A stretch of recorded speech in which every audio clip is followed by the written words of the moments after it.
우리는 지난 두 주일에 걸쳐서 삶의 현장에서 직면하는 두 종류의 시험에 대해서 묵상을 해왔습니다. 첫 번째 시험, 곧 시련, 이 트라이얼을 당했을 때는 온전히 기쁘게 여기라 말씀하십니다. 시련 중에 인내로 이기는 자가 복이 있다 말씀하십니다. 시험을 이긴 후 하나님께서 약속하신 생명의 면류관을 받을 것이기 때문입니다. 최후에 맞이하게 될 결과를 미리 알고 사는 것, 가보지 않은 미래, 아직은 경험하지 못한 그 천국을 알고 살아가는 것이야말로 지혜이고, 그 지혜는 하늘로부터 임합니다. 후히 주시고 꾸짖지 않으시는 그 지혜로 충만케 되므로 내 눈앞에 펼쳐지는 상황이 어떠하든지 간에 하나님의 신실한 뜻을 주목해 볼 줄 아는 믿음이 저와 여러분에게 있기를 주의 이름으로 축원합니다.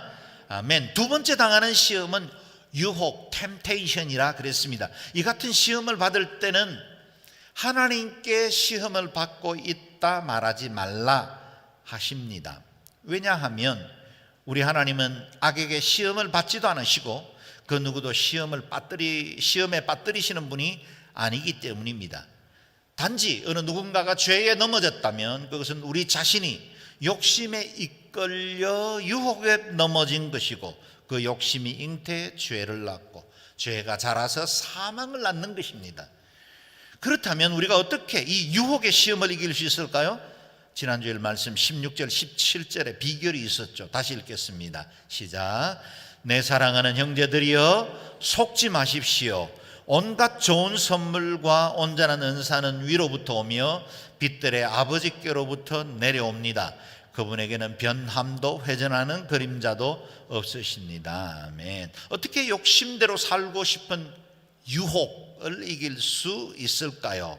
두 가지를 말하고 있죠. 먼저는 이 세상의 것들이, 우리가 지금 바라보고 있는 것들이 결코 우리를 행복하게 할 수 없다는 사실을 깨달아야 합니다. 세상은 끊임없이 거짓의 아비를 추종하며 우리에게 허황된 행복, 거짓된 즐거움을 가르치려고 합니다. 그것에 속지 말라 하십니다. 뿐만 아니라 우리를 진리의 말씀으로 거듭나게 하셨을 뿐만 아니라 온전한 하늘의 은사를 베풀어 주시는 빛들의 아버지, 그분을 신뢰하고 그 하나님을 견고하게 붙들어야 한다라고 말씀하십니다.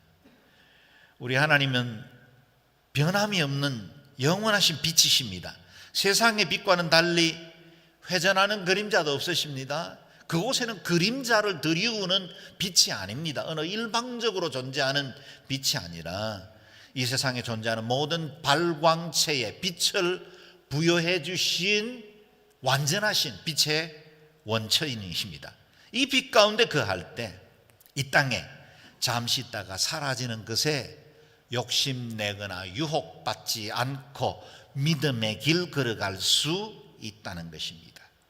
이렇게 그것이 시련이든 유혹이든 우리에게 다가오는 모든 시험을 이길 수 있는 힘이 경건입니다. 참된 경건을 우리가 바로 지키면 그 어떤 고난과 시련도 이길 수 있는 힘을 갖게 됩니다. 동시에 경건 안에 거하면 내면의 욕심과 외부의 유혹 능히 이겨낼 수 있게 됩니다. 사람들은 경건이라는 말에 별로 매력을 느끼지 못하는 것 같습니다. 경건한 삶을 살려면 이 세상 모든 즐거움과 담을 쌓아야 하고 금욕적이고 건조한 인생을 살아야 한다라고 생각하는 것 같습니다. 물론 경건을 위해서는 포기해야 하고 멀리해야 하는 것들 적지 않을 겁니다. 그러나 경건한 삶이 가져다주는 참 자유와 평안은 이 세상에 누리는 그 어떤 즐거움과도 비교할 수 없는 영원한 것이고 완전한 것입니다. 우리의 내면의 기쁨과 평안이 넘치게 합니다. 그렇다면 경건하게 산다는 것이 무엇을 의미할까요? 성경에는 경건에 대해서 주시는 말씀들이 많습니다. 다양한 정의를 내릴 수 있겠습니다. 그러나 한마디로 이렇게 정리할 수 있겠습니다. 경건은 예수 그리스도를 닮아가는 삶입니다. 다시 말해 경건이란 믿음의 주요 또 온전케 하시는 이 예수를 바라보고 그를 닮아가며 그와 동행하는 삶이다 라는 것입니다. 자, 그렇다면 저와 여러분의 실생활에서 어떻게 경건을 추구하며 살아갈 수 있을까요? 오늘 본문에 참된 경건에 이르는 먼저 잘 들어야 합니다. 단순히 청각을 사용하는 것을 넘어 그의 마음을 이해하고 공감할 때까지 귀를 기울여야 합니다. 목사인 저는 회중들 앞에서 말을 많이 해야 하는 역할을 하다 보니 경청하는 것이 쉽지 않을 때가 많습니다. 그 때문에 개인적인 만남을 가질 때, 소그룹에서 만날 때는 제가 말하지 않고 우리 성도들의 말을 들으려고 애를 씁니다. 말을 들으려면 먼저 침묵해야 합니다.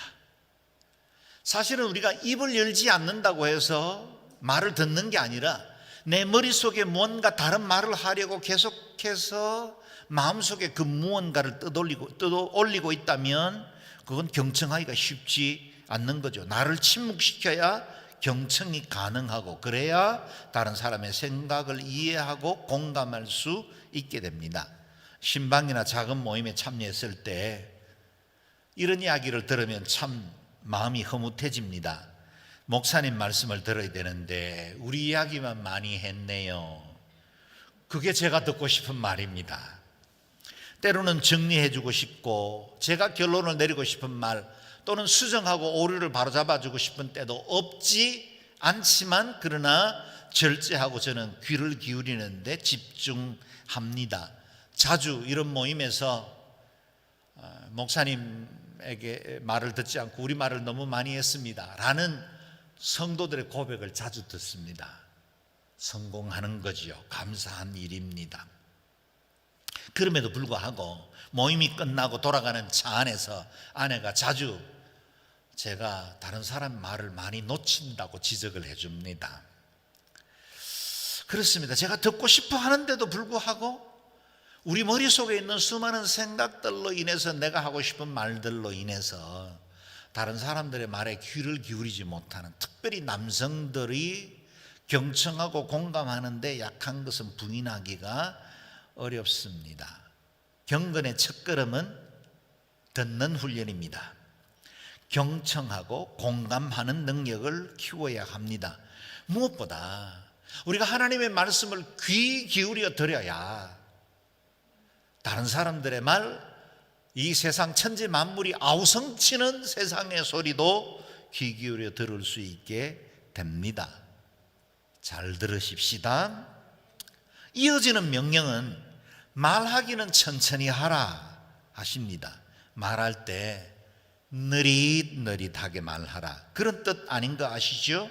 충분히 생각하고 걸러진 말들을 해야 한다 하는 겁니다. 오늘 본문인 26절에는 좀 더 구체적으로 말씀해 주십니다. 읽어볼까요? 시작.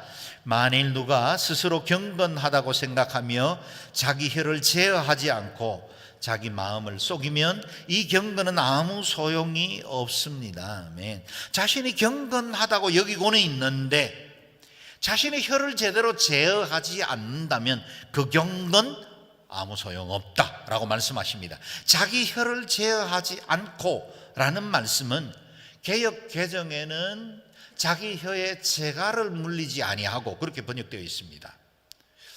아시는 대로 재갈은 말을 조정하기 위해서 입에 물리는 거지요. 야생말을 길들여 원하는 대로 이끌어가려면 입에 재갈을 물려야 합니다. 여러분, 우리의 언어도 야생마와 같을 때가 많습니다. 불쑥불쑥 튀어나와 다른 사람에게 상처를 주기도 하고 내 인격을 스스로 해치기도 합니다. 그래서 우리의 입에 재갈을 물려야 합니다. 언어의 유희를 활용하자면 이렇게 표현할 수 있겠습니다. 말에 재갈을 물리듯이 말에 재갈을 물려야 한다. 경건한 왕을 대표하는 다윗은 시편 141편에서 자신의 입술에 파수꾼이 성문을 지키듯이 파수꾼을 두어 주십시오 라고 기도하고 있습니다. 같이 읽어보죠. 시작. 오 여호와여, 내 입에 파수꾼을 두시고 내 입술의 문을 지켜주소서. 이게 저와 여러분의 고백이 되기를 바라고, 아침에 하루를 시작할 때 이 기도로 시작할 수 있기를 바랍니다. 오 여호와여, 내 입에 파수꾼을 두시고 내 입술의 문을 지켜주소서. 우리의 입술이라는 성문에 아무 말이나 출입하도록 경계를 느슨하게 풀어버리면 안 됩니다. 다른 사람의 인격을 깎아버리는 말, 상처 주는 말, 비난하는 말, 빈정거리는 말, 비난하고 수군거리는 말, 부정적인 말, 저주의 말, 거짓을 지어낸 말, 걸러지지 않는 감정을 쏟아놓는 말, 그 어떤 말이든지 그것이 우리 입술에 파수꾼의 제재를 받지 않고 마음대로 통과하는 것 가로막아야 한다는 겁니다. 늘 경계하고 지켜야 합니다. 경건을 이루는 중요한 첫걸음은 입에서 형성되는 언어를 적절히 통제하는 것으로부터 시작됩니다. 그 무엇보다 입술에 파수꾼이 경계의 강도를 높여야 할 때가 있습니다. 그것은 바로 우리의 감정이 상해 있을 때입니다. 그것이 바로 세 번째 명령이기도 하죠. 노하기도 천천히 하십시오. 사람이 화내는 것이 하나님의 의를 이루지 못하기 때문입니다. 사람인 이상 분노의 감정 없을 수는 없지요. 희노애락, 우리의 감정의 상태죠. 기뻐하고 슬퍼하고 아파하고 괴로워하는 감정들 중에 노여움이라는 원초적인 감정도 우리에게는 존재합니다. 그것을 부인할 수는 없습니다. 또한 분노 중에도 긍정적인 측면, 이 세상의 불의에 대해서 갖는 의분 없지 않습니다. 그러나 우리 마음속에 일어나는 대부분의 분노는 이기적인 죄성의 뿌리를 두기가 쉽습니다. 사전적으로 분노는 말과 행동이 돌발적이고 격렬하게 표현되는 본능적인 감정이라 그랬습니다. 일반적으로 분노의 폭발은 첫 30초 안에서 어떻게 드러나느냐가 중요합니다. 그 짧은 시간 안에 분노가 들끓을 때는 신앙으로도 양심으로도 절제하기가 쉽지 않습니다. 우리 입술에 파수꾼을 세워두었음에도 불구하고 우리의 감정이 상한 마음으로 뛰쳐나올 때는 마치 용수철처럼 튀어나와서 좀처럼 절제하기가 쉽지 않습니다. 그때 내 감정의 언어가 내 입의 파수꾼을 통과해버리면 엄청난 파괴력을 갖습니다. 그래서 다른 사람에게 큰 상처, 관계의 파괴를 가져다 줍니다. 세상 심리학에서는 감정을 있는 그대로 드러내라고 권하지만 실제로 그렇게 감정을 드러낸 이후에 더 많은 문제들을 직면하는 것들을 우리는 우리 생활 중에도 볼 수 있죠. 층간소음, 보복운전, 데이트폭력, 자녀학대 등 뉴스 보도에서 보는 수많은 분노가 만들어내는 사건들, 그것이 절제되지 않았기 때문에 만들어내는 관계 파괴, 가정의 어려움들이 얼마나 많습니까? 그것이 뉴스 보도에만 있습니까? 우리가 매일매일 살아가는 삶의 현장에서 너무나 자주 경험하는 일들이기도 하죠. 그러므로 분노의 감정이 일어날 때는 입을 다물고 있는 것이 좋습니다. 얼굴이 울그락불그락 하더라도 그래도 입을 꾹 다물고 침묵하면 많은 부분들이 해결됩니다. 물론 입 다물고 이틀 사흘 끄는 건 안 됩니다. 입을 열어야 할 때가 있죠. 그러나 내 안에 절제되기 힘든 감정의 상태가 되거든 입을 다무십시오. 혹은 그 현장을 떠나는 것이 좋습니다. 문 밖에 나와서 찬 공기 쐬면서 긴 숨 한 번 들으셔도 분노의 3분의 1은 사라집니다. 시간만 한 몇 분만 지나도 분노의 감정들은 많이 잠재됩니다. 그러므로 우리에게 분노가 일어날 때마다 지혜가 필요합니다. 잠언 15장에는 이렇게 말씀하시죠. 화를 쉽게 내는 사람은 다툼을 일으키지만 화를 천천히 내는 사람은 마음을 가라앉혀준다. 화를 쉽게 내는 사람은 다툼을 일으킨대요. 그런데 화를 안 낼 수는 없지만 천천히 내면 내 마음도 가라앉혀주고 다른 사람들의 마음도 가라앉혀 줍니다. 잠언 14장에 기록된 두 개의 말씀을 기억하십시오. 먼저 17절 말씀인데요. 쉽게 화내는 사람은 어리석게 행동하고 악한 일을 꾸미는 사람은 미움을 받는다. 이어지는 29절에도 말씀하십니다. 같이 읽어볼게요. 시작. 조급하게 화를 내지 않는 사람은 큰 통찰력이 있지만 성질이 급한 사람은 어리석음을 드러낸다. 아멘. 쉽게 화를 내는 것은 자신의 어리석음을 드러내는 것입니다. 그러므로 우리가 하늘로부터 임하는 후히 주시고 꾸짖지 않는 그 지혜를 가지고 우리 안에 있는 분노의 감정을 조절하고 우리 입술에 파수꾼을 두는 것은 얼마나 절실한 삶의 지혜입니까? 사랑하는 여러분, 기억하십시오. 분노는 토네이도처럼 강력한 파괴력을 가지고 있지만 또 순식간에 흩어지는 에너지이기도 합니다. 분노의 감정도 조절할 수 있습니다. 우리의 다른 감정이 조절되듯이 분노도 우리의 인격의 통제 아래 있습니다. 그러므로 분노의 불꽃이 일어나거든 초기에 진화해야 합니다. 큰 불로 번지기 전에 꺼야 합니다. 에베소서 4장 말씀을 같이 읽어봅니다. 시작. 화를 내어도 죄를 짓지 마십시오. 해가 지도록 화를 품지 말며 마귀에게 틈을 주지 마십시오. 아멘. 화나는 감정은 어쩔 수 없지만 그것이 죄가 되게 하는 일은 막아야 합니다. 분을 오래 품고 있으면 마귀가 그 틈으로 우리를 공격해 들어옵니다. 마귀가 분노의 불을 이용해 나의 행복을 삼키고 우리의 가정을 온통 불살라버리는 큰 불로 일으킵니다. 초기 진화에 힘써야 합니다. 무엇보다도 우리가 분노를 조절해야 하는 가장 큰 이유가 오늘 본문에 기록되어 있습니다. 사람이 화내는 것이 하나님의 의를 이루지 못하기 때문이다. 화가 난 채 쏟아내는 정제되지 못한 말들 들어본 적이 있을 겁니다. 혹 그렇게 말해본 적도 있을 겁니다. 거기 하나님의 의가 어디 있습니까? 감정이 상한 채로 쏟아지는 말에 하나님은 오고 가는 데 없고 인간들의 분노, 마귀들이 좋아할 만한 일들만 드러날 때가 많습니다. 악과 다툼이 일어날 뿐입니다. 기억하십시오. 노하기를 더디하는 것이 사람의 슬기요 허물을 용서하는 것이 자기의 영광이니라. 노하기를 더디하는 것이 하늘 지혜이고 허물을 용서하는 것은 자기 영광이에요. 그 사람 때문에 용서하는 거 아니에요. 나에게 상처를 주고 내 분노를 일으킨 사람 때문에 하는 게 아니라 내 영광 위해서 하는 겁니다. 나는 하나님의 형상을 가진 거룩한 영광을 가진 존재이고 내 영광 위해서 허물도 용서하고 노하기도 더디하는 것입니다. 하늘로부터 임하는 지혜로 분노를 잘 통제하고 입술에 파수꾼을 세워서 복받는 어느 생활 일평생 하실 수 있기를 바랍니다.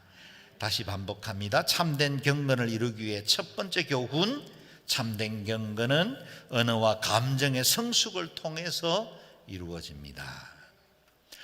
경건한 삶을 살기 위한 두 번째 비결, 참된 경건에 이르기 위해서는 버릴 것과 받을 것을 잘 분별해야 합니다. 21절 말씀 같이 읽죠. 시작. 그러므로 모든 더러운 것과 넘치는 악을 벗어버리고 마음에 심긴 마음을 온유함으로 받으십시오. 이 말씀은 능히 여러분의 영혼을 구원할 수 있습니다. 아멘. 우리의 경건을 위해서 먼저 버릴 것들이 있다 하십니다. 실제로 영성 생활은 언제나 버리는 것들로부터 이루어집니다. 잘 비워야 됩니다. 제대로 비워야 합니다. 그렇다면 버려야 할 것들이 무엇일까요? 본문 그대로입니다. 모든 더러운 것과 넘치는 악이라 그랬습니다. 더러운 것과 악을 벗어버리라 말씀하십니다. 벗어버리라 라고 말씀하시는 걸 보면 지금 우리가 입고 있다 그런 뜻 아니겠습니까? 지금 우리가 입고 있는 이 더러운 것과 악이 무엇일까요? 지난주일 우리가 묵상한 말씀대로 욕심에 이끌려 유혹에 빠지게 하는 것들이었습니다. 우리를 하나님의 말씀으로부터 멀어지게 하고 시험에 빠지게 하며 육체의 욕심과 헛된 욕심들 가운데 빠지게 만드는 것들, 그것들을 벗어버리라 그랬습니다. 그런데 에베소서 4장에서는 사도 바울은 그것은 바로 벗어야 할 것 옛사람이다 그랬습니다. 유혹의 욕심을 따라 썩어져가는 구습을 따르는 옛사람을 벗어버리고 새 사람을 입으라 하십니다. 골로새서 3장은 좀 더 구체적입니다. 같이 읽을까요? 시작. 이제는 너희가 이 모든 것을 벗어버리라. 곧 분함과 노여움과 악의와 비방과 너희 입에 부끄러운 말이라. 너희가 서로 거짓말을 말라. 아멘. 이전에 익숙하게 입고 있던 더러운 옷, 어떤 것일까요? 분함, 노여움, 악의, 비방, 부끄러운 말들, 거짓말들, 이 모든 것들은 이전에 우리의 옛사람으로부터 나온 옷들이다는 겁니다. 누더기 같은 옛 옷 애지중지하면 안 됩니다. 벗어버려야 할 낡은 옷들입니다. 우리는 옛사람과 그 행위를 벗어버리고 새 사람을 입었기 때문입니다. 우리가 진실로 그리스도 예수의 사람이 되었다면 이전에 따르던 옛사람의 구습 낡은 더러운 옷을 벗어버려야 합니다. 우리 옛사람은 이미 죽었고 우리가 예수 그리스도 안에서 새 사람을 입었기 때문입니다.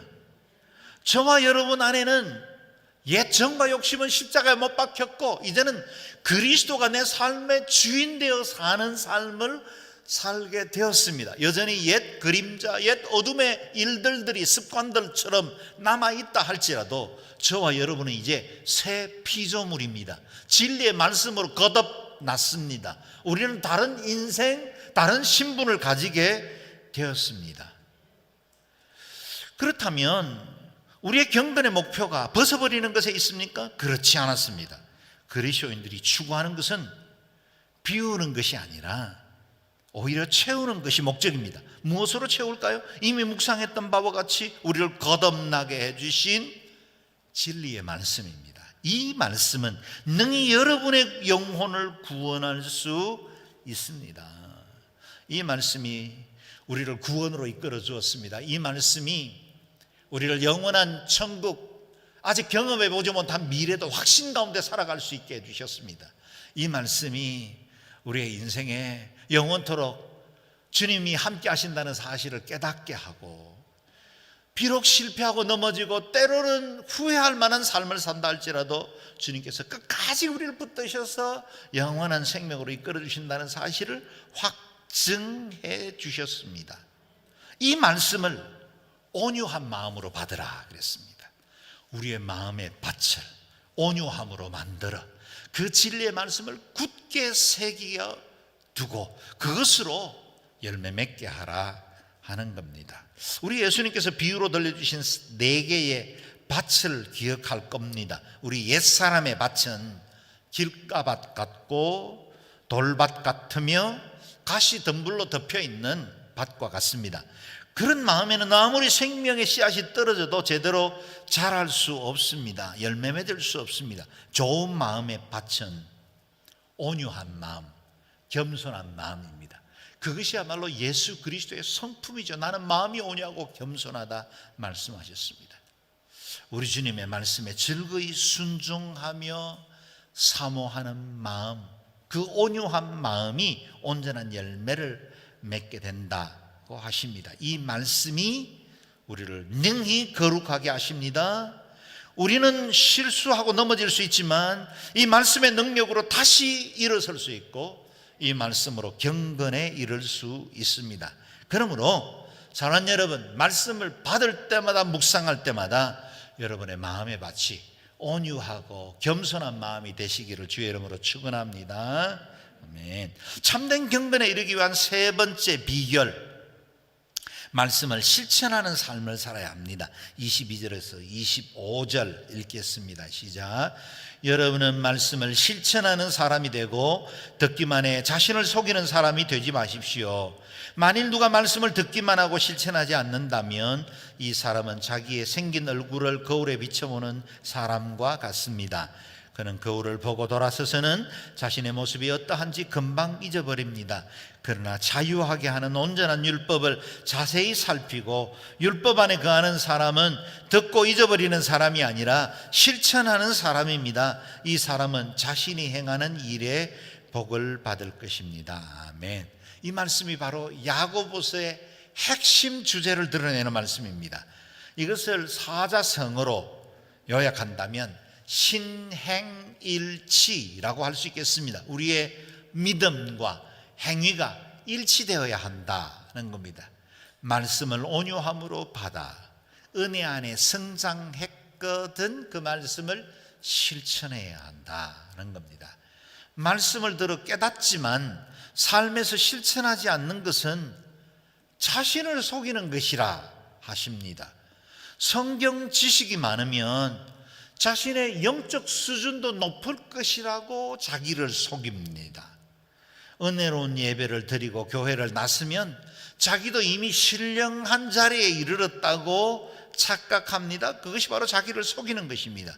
그런 사람은 마치 거울에 자신을 비춰본 이후 뒤돌아서서 자신의 모습을 잊어버리는 것과 같다 하십니다. 여러분, 교회 오기 전에 다 아침에 거울을 들여다본 적이 있을 겁니다. 거울에 자신을 비춰볼 때 내 옷매무새가 바로 되었는지, 머리카락은 헝클어지지 않았는지, 눈곱이 끼어 있지는 않는지 우리는 확인합니다. 그리고 그것을 통해서 우리를 정정하지요. 우리를 단정하게 만듭니다. 거울 앞에서 매무새를 고치고 머리도 다시 빗어 우리를 깨끗하게 만듭니다. 그런데 거울을 들여다봤지만 아무것도 하지 않은 채로 일상생활로 뒤돌아서는 사람, 자기를 속이는 것입니다. 그렇다면 거울 본 것이 무슨 유익이 있겠습니까? 우리는 말씀의 거울에 자신을 비춰봅니다.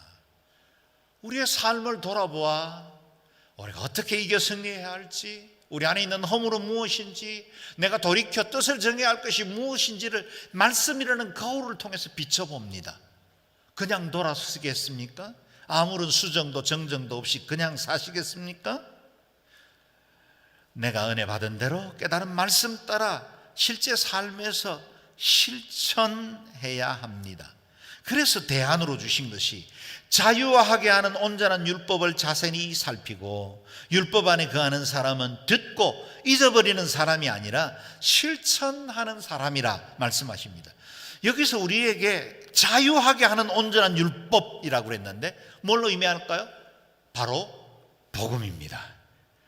유대인들에게 익숙한 율법이라는 용어를 썼지만 율법의 완성으로 오셨고 그 율법을 폐한 것이 아니라 율법을 은혜 가운데 자유케 하신 그 주님의 복음, 그것 안에 머물러야 한다는 겁니다. 생명의 성령의 법이 죄와 사망의 법에서 우리를 해방시켜 주셨습니다. 우리는 참 자유를 얻었습니다. 그러므로 옛 율법의 종로로 타는 자가 아니라 예수 그리스도의 값없는 은혜로 구원받은 자답게 감사함으로 기꺼이 자유의 종로로, 사랑의 종로로 타는 자가 된 것입니다. 상벌 때문에 일하는 자가 아니라 우리를 구속하신 하나님의 은혜, 나를 영원한 하나님의 천국 백성 되게 하셨으니 그 진리를 따라 살고 싶어하는 열망을 주시는 것입니다. 그 말씀 안에 거하는 사람, 그가 바로 실천하는 사람들입니다. 그야말로 예수 그리스도 안에서 거듭나 새 피조물이 된 저와 여러분은 말씀이 우리 속에 심기워졌을 때 그것을 실천하는 것으로 열매 맺도록 구별된 사람들입니다. 실천이 우리를 경건으로 이끕니다. 말씀 듣고도 잊어버리기도 하고 제대로 행하지 못할지라도 여러분 낙담하거나 포기하지 마십시오. 다시 일어서야 합니다. 마지막 네 번째, 경건에 이르는 비결은 세상으로부터 자신을 지키는 것이라 말씀하십니다. 26절 27절 같이 읽겠습니다. 시작. 만일 누가 스스로 경건하다고 생각하며 자기 혀를 제어하지 않고 자기 마음을 속이면 이 경건은 아무 소용이 없습니다. 하나님 아버지 앞에서 정결하고 흠이 없는 경건은 환난 가운데 있는 과와 과부를 돌보며 세상으로부터 자신을 지켜 물들지 않도록 하는 것입니다. 아멘.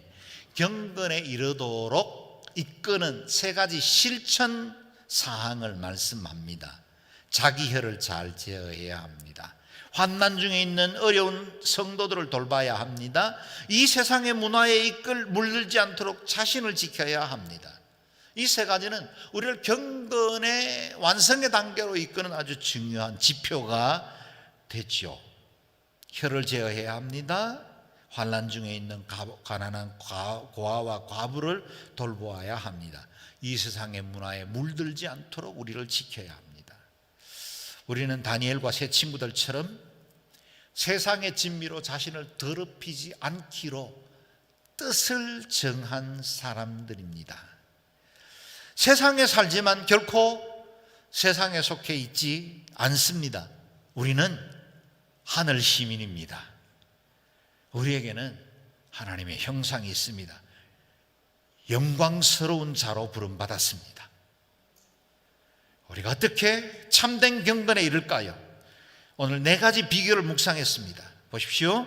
언어와 감정을 잘 통제해야 합니다. 모든 더러운 것과 넘치는 악을 버리고 진리의 말씀을 온유함으로 받아야 합니다. 믿고 깨달은 말씀 실천하는 삶을 살아야 합니다. 이 세상의 악한 문화로부터 자신을 지켜야 합니다. 이것이 바로 하나님 아버지 앞에서 정결하고 흠이 없는 경건, 참된 경건입니다. 이 네 가지를 보면 어느 것 하나 쉽지는 않습니다. 우리 스스로의 의지와 노력으로 불가능해 보입니다. 그러나 우리는 결코 포기하지 않을 이유가 있습니다. 왜요? 도우시는 성령님 보혜사께서 저와 여러분과 함께 하십니다. 넘어지더라도 다시 일어나라 하십니다. 새롭게 하시는 그 은혜가 우리를 붙들어주고 계십니다. 우리에게 치유하시고 회복하시는 성령님 뿐만 아니라 예수 그리스도의 보혈이 이미 우리를 인정하시고 의롭다 해주셨기 때문에 우리는 이미 성도가 되었습니다. 우리가 열심히 노력하고 수고해서 의롭게 이르는 것이 아니라 의롭게 된 자로 이제는 우리의 옛 정욕을 벗어버리고 하나님 기뻐하시는 자로 살아갈 수 있는 용기와 도전을 갖게 된 것입니다. 참된 경건에 이르는 고상한 목표를 가지십시오. 멈추지도 후회하지도 말고 경건에 이르기를 연습하십시오. 망령되고 허탄한 신화를 버리고 오직 경건에 이르기를 연습하라. 이 경건이 우리를 범사에 유익하게 이끌어줄 것이고 이 경건이 천성에 이르도록 저와 여러분의 믿음을 지켜주실 줄로 믿습니다. 아멘. 함께 기도하겠습니다. 기도할 때 주여 우리에게 참된 경건의 자리에 이르게 도와주십시오. 자주 넘어지기도 하고 실수하기도 하지만 우리의 언어와 감정을 잘 통제하게 하시고 우리의 옛사람의 습관으로 남아있는 더러운 것과 넘치는 악 버리고 진리의 말씀 온유함으로 받아 영적 성장과 실천의 열매를 맺게 도와주십시오. 이 세상의 악한 문화로부터 우리를 지켜주십시오. 그래서 하나님 아버지 앞에 정결하고 흠이 없는 경건 갖게 도와주시옵소서. 우리 자신을 위해서 우리 가족을 위해서 합심하여 기도하겠습니다.